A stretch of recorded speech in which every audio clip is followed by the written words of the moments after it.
नमस्कार. महाराष्ट्राचे नवनिर्वाचित मुख्यमंत्री देवेंद्र फडणवीस आज झी24 तासच्या प्रेक्षकांसाठी खास मुलाखतीसाठी इकडे आलेले आहेत. झी24 तासच्या सर्व प्रेक्षकांतर्फे देवेंद्रजी तुमचं हार्दिक स्वागत, हार्दिक अभिनंदन. धन्यवाद. देवेंद्रजी, मुख्यमंत्री पदाच्या खुर्चीवर बसून आता जवळपास 26 तास होत आहेत. कसं वाटतंय? फार जबाबदारी आहे हो. आणि त्या जबाबदारीची जाणीव पदोपदी होते. शेवटी महाराष्ट्रासारखं एवढं मोठं राज्य, 11 कोटी 20 लाख ज्याची लोकसंख्या आहे, उत्तर प्रदेशानंतर सर्वात मोठं राज्य महाराष्ट्र आहे. आणि या 11 कोटी 20 लाख जनतेच्या अपेक्षा, आशा, आकांक्षा या सगळ्याचं प्रतिनिधित्व करायचं आणि त्या पूर्ण करायचा प्रयत्न करायचा, मला असं वाटतं खूप मोठी जबाबदारी आहे. पण जशी जबाबदारीची जाणीव होते आणि एक त्याचा ताण देखील आहे, तसंच काहीतरी करण्याची इच्छा देखील आहे. म्हणजे केवळ जबाबदारीच्या ताणाखाली मी नाही, तर जसं आता आपल्याला जोरदार खेळी खेळायची आहे असं जे एक मनामध्ये वाटतं ना, ते देखील वाटतंय की नाही, आपण इतके वर्ष पाहिलं आहे, यातल्या चुका माहिती आहेत, काय घडलंय ते आपण बघितलं आहे, सुधारायचं. वानखेडे स्टेडियमवर आतापर्यंत धोनी असा किंवा सचिन असा चीअरअप ऐकलं होतं. पहिल्यांदा आम्ही देवेंद्र असा चीअरअप ऐकत होतो. शपथ घेताना किंवा शपथेची नंतर सही करताना मुख्यमंत्री म्हणून काय वाटलं? असं वाटलं की आपण इथपर्यंत पोहोचलो. त्याचा विश्वास मला खरं म्हणजे विश्वास बसतही होता आणि बसतही नव्हता, कारण त्याची कधी अपेक्षाही केली नव्हती. असं वाटलंही नव्हतं की या पदापर्यंत मी पोहोचू शकेन. हा विश्वास निश्चित होता की आपल्यामध्ये हे निश्चित आहे की आपण समाजाकरता काहीतरी वेगळं करू शकतो. पण मुख्यमंत्री पद हे आपल्याला प्राप्त होईल हे जर 1 वर्ष 1.5 वर्षापूर्वी मला कोणी म्हटलं असतं किंवा 16 मेला मीच बोललो होतो, ते आपण बोलला होता त्यावेळेस मी आपल्याला उत्तर काय दिलं होतं ते आपल्या लक्षात असेल. पण 6 महिन्यापूर्वी कोणी म्हटलं असतं तर मला तो विश्वास वाटत नव्हता. पण शेवटी एक मोठी जबाबदारी आमच्या नेत्यांनी, आमच्या पक्षाने आणि जनतेने दिली आहे. आणि त्यामुळे आता त्या जबाबदारीपासून मागे फिरणारा मी नाहीच. जी जबाबदारी मिळाली ती अतिशय प्रामाणिकपणे, अतिशय ताकदीने पूर्ण करेल. मुख्यमंत्री शपथ घेताना नेमकं काय बदललं आयुष्यात ते तुम्ही सांगितलं, परंतु आता महाराष्ट्रात नेमकं काय बदलायचंय तुम्हाला? मला असं वाटतं की पहिली गोष्ट अशी आहे की महाराष्ट्रामध्ये सरकार आहे याची जाणीव लोकांना झाली पाहिजे. आणि सरकार याची जाणीवच नाही, सरकार बदललेलं आहे आणि ते वेगळं काहीतरी करताय याची जाणीव झाली पाहिजे. आणि म्हणून पहिल्या कॅबिनेटमधला पहिला निर्णय काय केला तर सेवा हमी विधेयक आम्ही आणतो. आज जनतेचा जो राग आहे सरकारच्या विरुद्ध तो या करता आहे की सरकार, मग ते लोकल गव्हर्नमेंट असेल, म्युनिसिपल गव्हर्नमेंट असेल किंवा स्टेट गव्हर्नमेंट असेल, हे सर्व्हिस प्रोव्हायडर्स आहेत. जनतेला सेवा देण्याच्या करता या संस्था तयार झालेल्या आहेत आणि त्या सेवाच देत नाही आहेत, सेवा मिळत नाही आहेत. जनतेला भ्रष्टाचाराचा सामना करावा, फार दिरंगाई आहे. आणि म्हणून जनतेला जसं राईट टू इन्फॉर्मेशन आहे, माहितीचा अधिकार मिळाला, तसा आता सेवेचा अधिकार जनतेला, राईट टू सर्व्हिस हा अधिकार देण्याचा काल आम्ही निर्णय केलेला आहे. आणि मी विश्वासानं सांगतो की हा अधिकार आल्यानंतर खूप मोठं परिवर्तन आणि या छोट्या छोट्या गोष्टीची जी अडवणूक आहे जनतेची ती संपलेली आपल्याला दिसेल. देवेंद्रजी, व्यवस्था तीच आहे, माणसं तीच आहेत, सरकारी अधिकारी तीच आहेत, त्यांचे भ्रष्टाचाराचे लागेबांधे तेच आहेत, कंत्राटदार तेच आहेत. मग राईट टू सर्व्हिस कायदा आणून नेमकं होणार काय?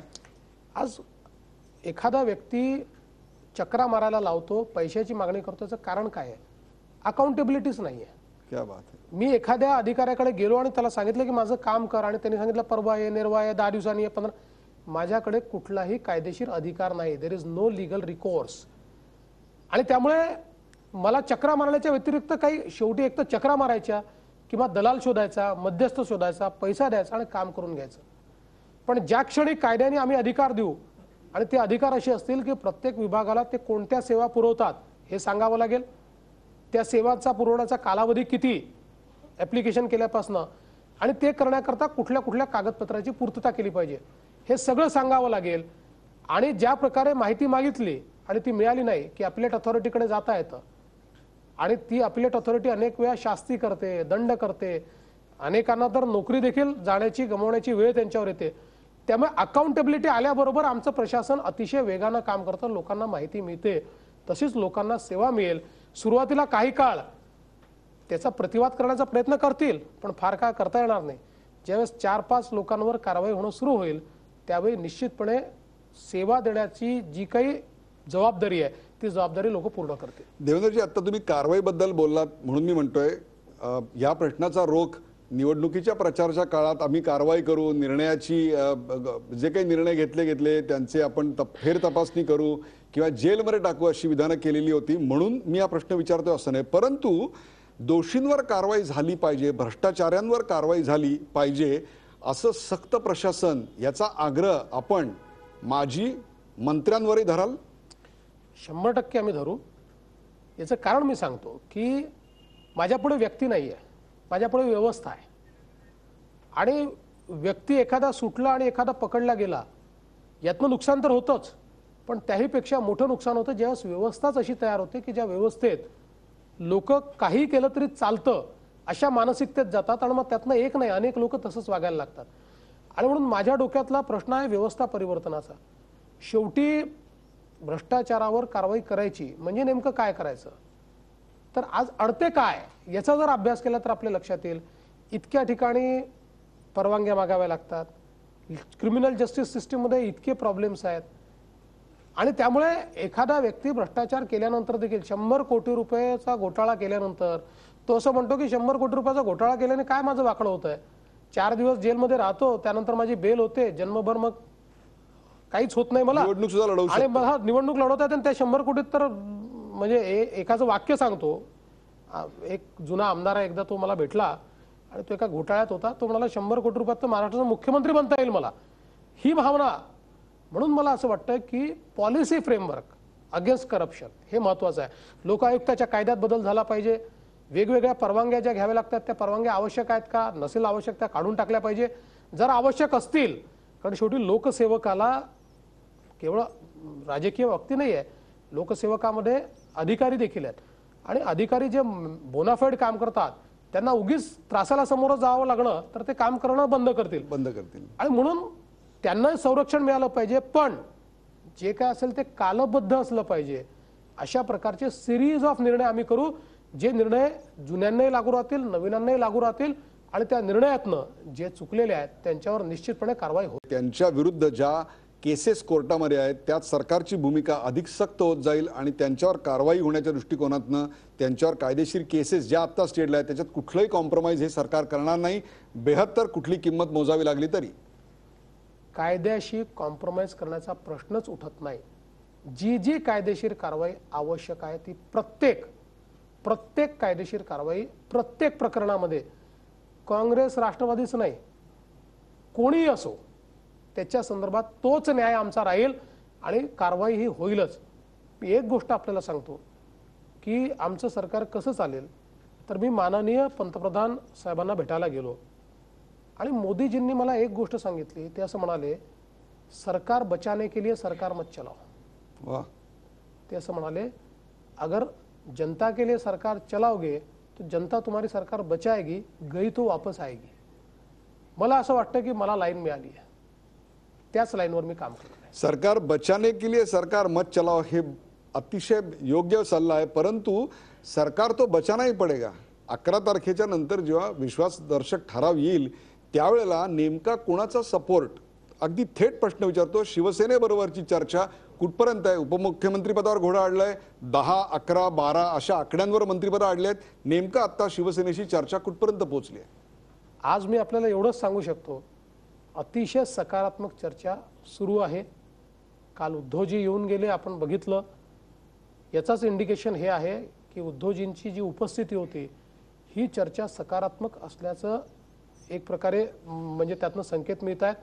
आणि मी त्यांचे आभार देखील मानले, कारण माझी इच्छा होती की उद्धवजींनी यायलाच पाहिजे. तुम्ही स्वतः फोन मी केला? स्वतः त्यांना 2 वेळा फोन केला. अमित शहानी पण केला होता? अमित शहानी केला.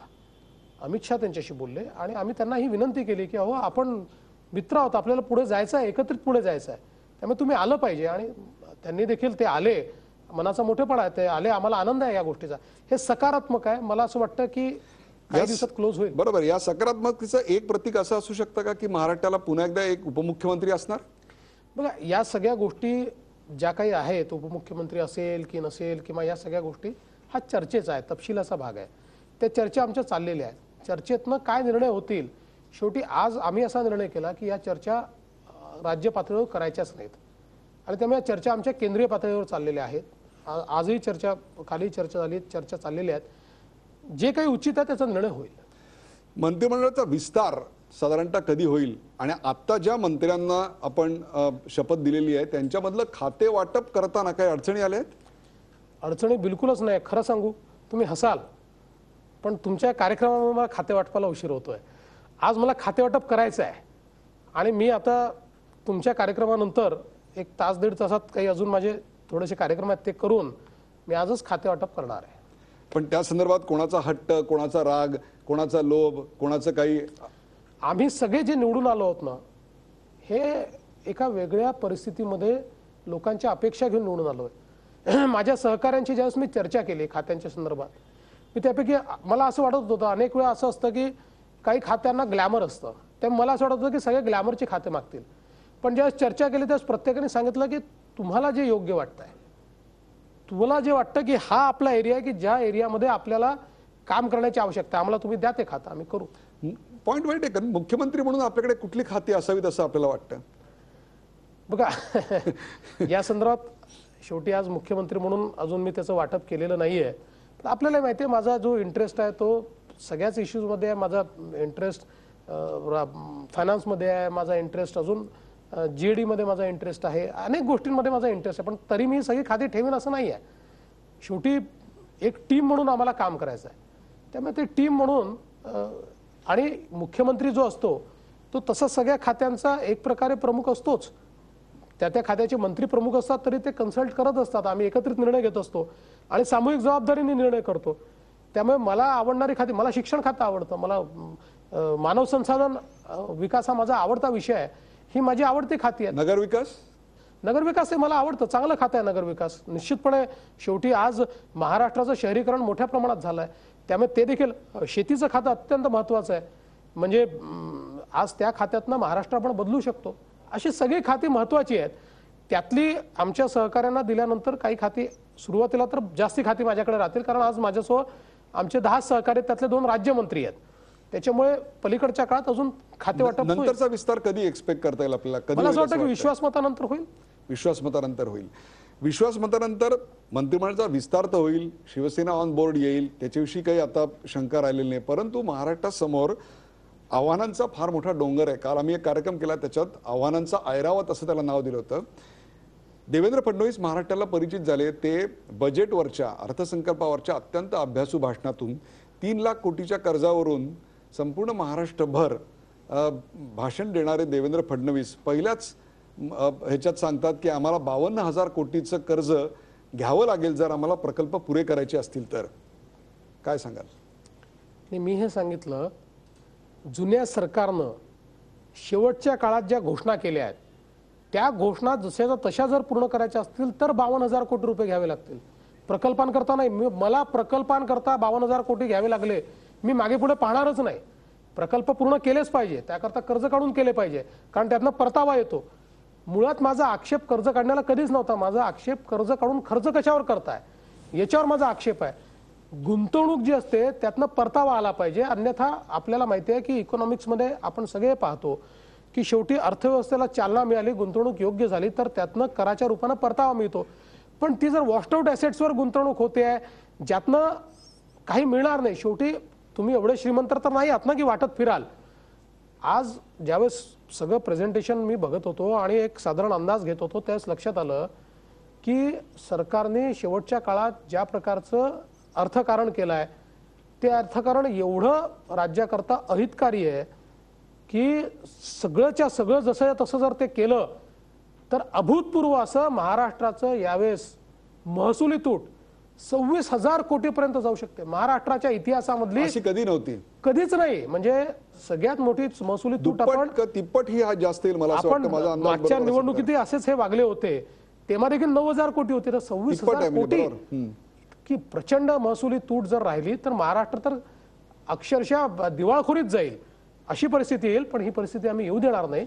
स्ट्रीमलाईन करू, आवश्यक त्या गोष्टी करू, अनावश्यक घोषणा या त्या आम्ही त्याच्यावर ऍक्ट करणार नाही. देवेंद्रजी, रेव्हेन्यू जर वाढवायचा असेल तर आपल्याला उद्योग इथे आणले पाहिजेत. उद्योगाला एक सहाय्यभूत आकर्षक वाटेल अशा प्रकारचं वातावरण आपण निर्माण केलं पाहिजे. ते निर्माण करण्याच्या दृष्टिकोनातनं, गुंतवणूक निर्माण करण्याच्या दृष्टिकोनातनं आपण काय पावलं उचलणार याचं कारण एकीकडे महाराष्ट्रावरची आर्थिक परिस्थिती, इथल्या एकूणच सगळी आत्तापर्यंतची 10 वर्षातली झालेली परिस्थिती, औद्योगिक धोरणांची आपण पाहिली, अंमलबजावणीतले प्रॉब्लेम आपण पाहिले. त्याच वेळेला महाराष्ट्राला आता छत्तीसगड असेल, मध्य प्रदेश असेल, गुजरात असेल अशी तगडी आव्हानं निर्माण झाली आहेत. तेव्हा महाराष्ट्राला आपण गुंतवणुकीसाठी इथला GDP वाढवण्याकरता, इथला ग्रॉस नॅशनल इन्कम किंवा आपण ज्याला आपण म्हणू की इथली बेरोजगारी दूर करण्याकरता इथल्या औद्योगिक विकासाला चालना देणार म्हणजे नेमकं काय करणार? पहिली गोष्ट मला अशी वाटते की ईज टू डू बिझनेस असं एक मानक आहे की तुमच्या राज्यामध्ये एखाद्या व्यक्तीने बिझनेस स्टार्ट करायचा ठरवल्यानंतर किती दिवसामध्ये तो सुरू करू शकतो. त्याच्यामध्ये आज महाराष्ट्राची अवस्था खूप वाईट आहे. Gujarat is absolutely at top. Absolutely. मी मुख्य सचिवांशी चर्चा करत होतो त्यावेळेस त्यांनी मला एक उदाहरण सांगितलं. ते असं म्हणाले की एक कंपनी माझ्याकडे आली होती आणि ते मला असं म्हणाले की एकूण आम्हाला उद्योग सुरू करण्याकरता 76 परवानग्या घ्याव्या लागतात. त्यातल्या 64 परवानग्या आता आम्हाला मिळालेल्या आहेत, पण 12 परवानग्यांना थोडा वेळ लागतोय, तर आम्हाला तुम्ही जरा वेळ वाढवून द्या. त्यावेळेस मुख्य सचिव म्हणाले की मला आश्चर्य वाटलं की हे काय आहे आपल्या राज्यात. आणि मग मी आता त्याच्यावर वर्किंग सुरू केलं. मला असं वाटतं की ईज टू डू बिझनेस हा महत्त्वाचा विषय आहे. डिसेंट्रलाइज करावे लागतील. सगळे अधिकार मंत्रालयामध्ये आहेत. आमच्या MIDC मध्ये साधं MIDC इंडस्ट्री असोसिएशननी आपल्या खर्चातनं किंवा BOT तत्वावर इफ्लुएंट ट्रीटमेंट प्लांट करायचा म्हटला तरी 2-2 वर्ष मंजुरी आम्ही देत नाही. त्यामुळे ही जी निर्णय क्षमता आहे ती वाढवावी लागेल. तसं पोषक वातावरण तयार करावं लागेल. आपल्याकडे आलेला उद्योजक हा आपल्या राज्याचा पाहुणा आहे असं त्याला ट्रीट करणार आहात की आपल्या राज्याला एक बकरा मिळाला, आता याला किती कापता येईल तेवढं कापायचा प्रयत्न करू.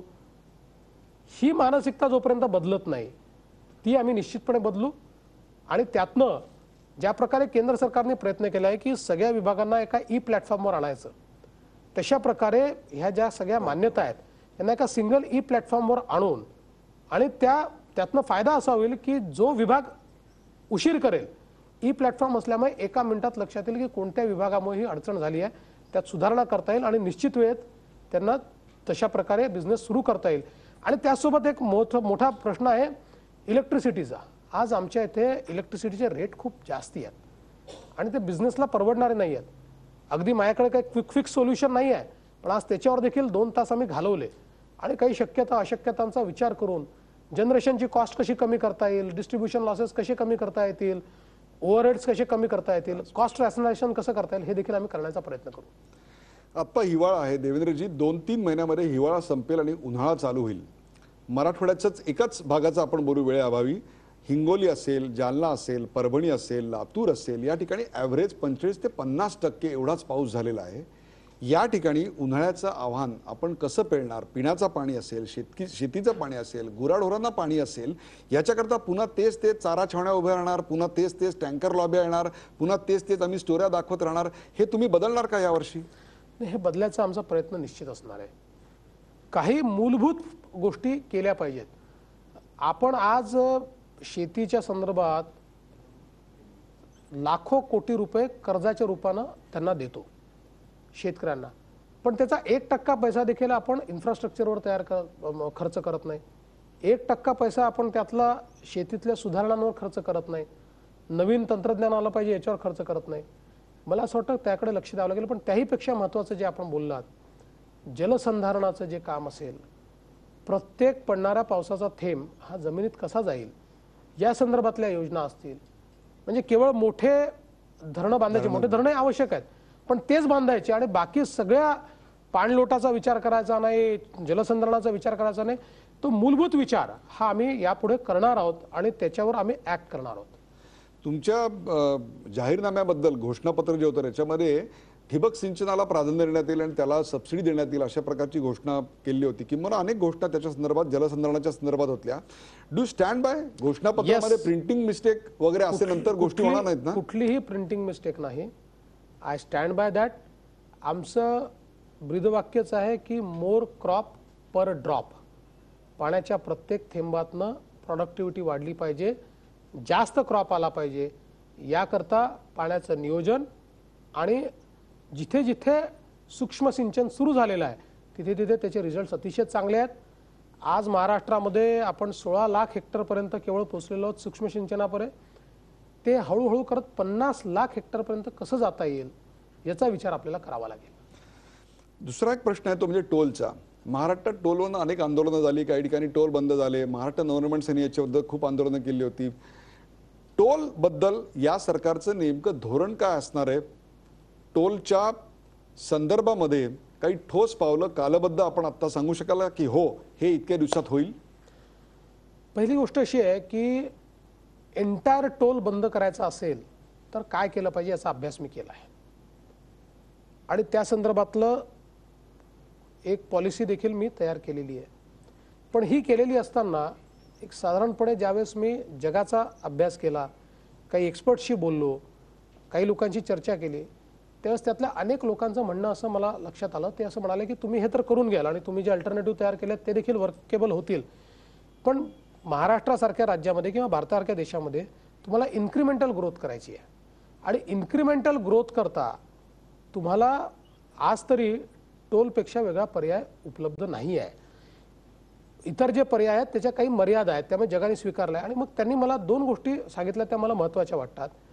त्यांचं म्हणणं असं होतं की तुमच्या इथे महाराष्ट्रामध्ये टोलबद्दल सगळ्यात जास्त ओरड आहे, भारतात इतर भागात नाही आहे. याचं कारण काय आहे तर महाराष्ट्रातला टोल हा मोठ्या प्रमाणात माफियांच्या हातामध्ये गेला आहे.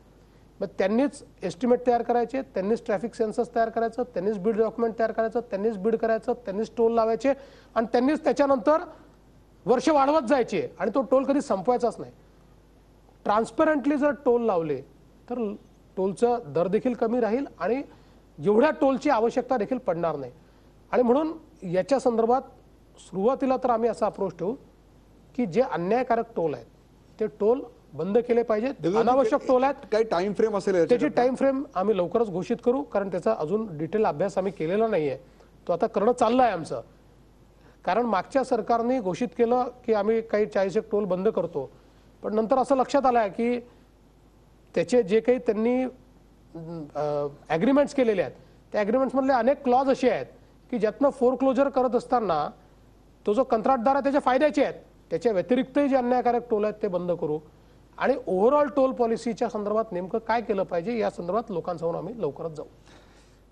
इन्फ्रास्ट्रक्चरच्या बाबतीत सर्वात महत्त्वाचा मुद्दा येतो तो नागरीकरणाचा. प्रचंड मोठ्या प्रमाणात नागरीकरण आपल्याकडे झालं आहे. त्याचबरोबर झोपडपट्ट्यांची समस्या ही तीव्र झाली आहे. ही फक्त मुंबई, ठाणे, पुणे, नाशिक, औरंगाबाद या शहरात नाही आहेत, तर आता जी छोटी छोटी जिल्हा केंद्र आहेत त्या जिल्हा केंद्रामध्ये सुद्धा आजूबाजूच्या गावातनं अनेक विस्थापित असे तरुण येत आहेत, कुटुंब येत आहेत. त्यांनी झोपडपट्ट्यांचा विळखा त्या त्या शहरांना घातलेला आहे.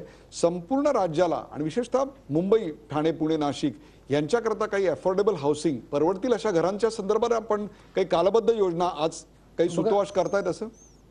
देशाचे पंतप्रधान नरेंद्रभाई मोदी यांनी 2022 पर्यंत प्रत्येकाला घर अशी महत्वाकांक्षी योजना राबवलेली आहे. इन ट्यून विथ दॅट त्या योजनेशी साधर्म्य साधून आम्ही आमची योजना तयार करणार आहोत की ज्या माध्यमातून हाऊसिंगचा स्टॉक वाढला पाहिजे, अफोर्डेबल हाऊसिंग असलं पाहिजे, घरं देणार नाही तर झोपडपट्ट्या होतीलच आणि त्यामुळे घरं ही लोकांना मिळाली पाहिजेत, आमचा प्रयत्न असेल.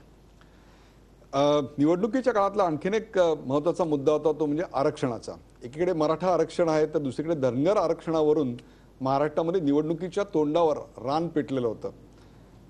धनगर आरक्षणाच्या संदर्भामध्ये या सरकारची पुढच्या 100 दिवसात काय पावलं टाकलेली आपल्याला दिसतील? असं आहे की पहिल्यांदा या सरकारची भूमिका ही सामाजिक न्यायाची असणार आहे आणि त्या सामाजिक न्यायाच्या भूमिकेमध्ये मराठा आरक्षणाला आम्ही पाठिंबा दिला होता. आज त्या संदर्भातलं लिटिगेशन चाललं आहे. मी तातडीनं आमच्या अधिकाऱ्यांना सांगितलं आहे की त्याच्यात लक्ष घाला आणि चांगल्यातले चांगले वकील त्या ठिकाणी उभे राहिले पाहिजेत आणि कुठल्याही परिस्थितीमध्ये आपण जे दिलेलं आरक्षण आहे ते स्टँड झालंच पाहिजे. या संदर्भातली कारवाई तातडीने मी करण्याकरता सांगितली आहे. मला विश्वास आहे ते होईल. धनगर आरक्षणाचा मुद्दा देखील अत्यंत महत्त्वाचा आहे आणि त्याही संदर्भात एक पॉलिसी आम्ही तयार करतो आहोत, एक प्लॅन आम्ही तयार करतो आहोत. शेवटी धनगर समाजाला आरक्षण हे दिलंच पाहिजे, पण ते देत असताना आदिवासी समाजामध्ये असा समज झाला आहे की आमचं आरक्षण काढून आमच्यावर अन्याय करून धनगर समाजाला आरक्षण मिळणार आहे, जे खरं नाही आहे. धनगर समाजाला आदिवासींवर अन्याय करून आरक्षण द्यायचंच नाही आहे, ती त्यांची मागणी नाही आहे. आणि म्हणून एक समन्वय देखील आम्ही साधू आज आपण जर बघितलं असेल तर आमच्याकडे धनगर समाजाचे आमदार आहेत, आदिवासी समाजाचे आमदार आहेत. त्यामुळे नीट याचा एक समन्वय साधून सामाजिक न्यायाच्या भूमिकेतनं आदिवासी समाजावर कुठलाही अन्याय न होता धनगर समाजाला न्याय देण्याचा प्रयत्न आम्ही करणार आहोत आणि त्याची पावलं उचलणं आम्ही सुरू केलं आहे. दरवर्षी एका गोष्टीवर तुमचा पक्ष तुम्ही स्वतः रान उठवायचा, ते म्हणजे ऊसाचे दर आणि कापसाचे हमी दर. यावेळेला पिकं जेव्हा तारावर येतील, जेव्हा कापणीला येतील, त्यावेळेला या सरकारची या संदर्भातली नेमकी दराबाबतची भूमिका काय असणार आहे? आम्ही शेतकऱ्याच्या हितामध्ये आणि राज्याच्या हितामध्ये जी भूमिका असेल ती स्वीकारू.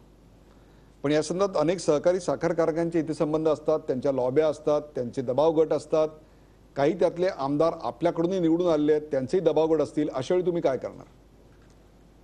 मुख्यमंत्र्याचा कुठलाही साखर कारखाना नाही आणि सहकार मंत्री जे कोणी होतील त्यांचाही साखर कारखाना नसेल. आम्ही काय साखर कारखान्याच्या विरोधात नाही आहोत, पण त्यामुळे दबाव येण्याचा काही प्रश्न नाही आहे.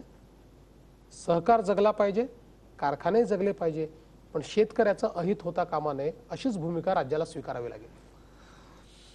वेल आन्सर्ड. आय मस्ट से आत्ता सध्या महाराष्ट्रामध्ये दुर्दैवाने एक दलितांच्या अत्याचाराची घटना आपल्या समोर येते आणि ती खूप मोठ्या प्रमाणावर येते आणि नगर जिल्ह्यामध्ये हे प्रकरण घडलेलं आहे. आपल्या सरकारकडनं येत्या 24 तासात तिकडे कोणी जाणार आहे? त्या संदर्भात काय आश्वासन आपण जनतेला देऊ शकाल? महाराष्ट्राची संपूर्ण जनता यातनं चिंतित आहे. याचं कारण एका जिल्ह्यामध्येच या घटना वारंवार होत आहेत, संपूर्ण महाराष्ट्रभरच घडत आहेत आणि यापुढे अशा घटना घडू नयेत, सामाजिक समरसता वाढावी, याच्याकरता आपलं सरकार नेमकं काय पावलं उचलणार आहे? आज कॅबिनेटमध्ये आम्ही डीजींना कॉल केलं होतं. संपूर्ण घटना त्याचा तपास कशा प्रकारे चालला हे आम्ही समजून घेतलं आणि आम्ही डीजींना असे आदेश दिले आहेत की रुथलेसली कुठल्याही दबावाला बळी न पडता नीट इन्व्हेस्टिगेट करा आणि ज्या लोकांनी ही घटना या ठिकाणी केली आहे तातडीनं ते अटक झाली पाहिजे. या संदर्भात जे जे तुम्हाला करता येईल ते करा आणि आम्ही ठरवलं आहे की अटक झाल्यानंतर उत्तमातला उत्तम वकील आम्ही उभा करू आणि अशा प्रकारचं जघन्य हत्या करणारे जे लोक आहेत त्यांना फाशीच झाली पाहिजे, तसे पुरावे जमा करून त्यांच्यावर निश्चितपणे ती कारवाई झाली पाहिजे हा आम्ही प्रयत्न करू.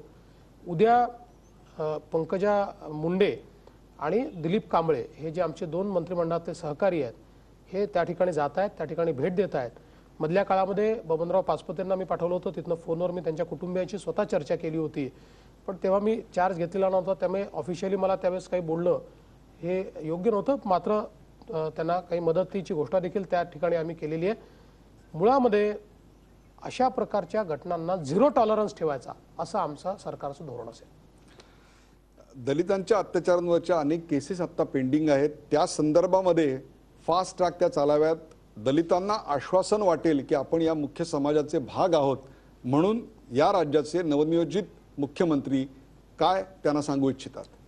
मी एकच गोष्ट सांगतो की ज्यावेळी दलितांवरच्या अत्याचाराच्या केसेसमध्ये अपराध सिद्धीचा दर, रेट ऑफ कन्व्हिक्शन मी पाहिला, आय वॉज शॉक्ड. म्हणूनच मी हा प्रश्न विचारला ऍक्च्युअली की इतका कमी 1% अशा प्रकारचा जर अपराध सिद्धीचा दर असेल तर मला असं वाटतं की कुठेतरी आत्मचिंतन केलंच पाहिजे. निश्चितपणे आज त्याच्या सूचना दिलेल्या आहेत आणि आम्ही हा अपराध सिद्धीचा दर वाढला पाहिजे या दृष्टीने, कारण तो वाढल्याशिवाय जरब बसणारच नाही आणि मी विश्वास देतो की आम्ही हा वाढवून दाखवू.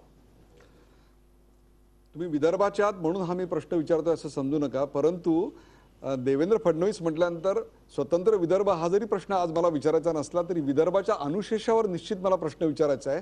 मराठवाड्याचा अनुशेष आहे, विदर्भाचा अनुशेष आहे.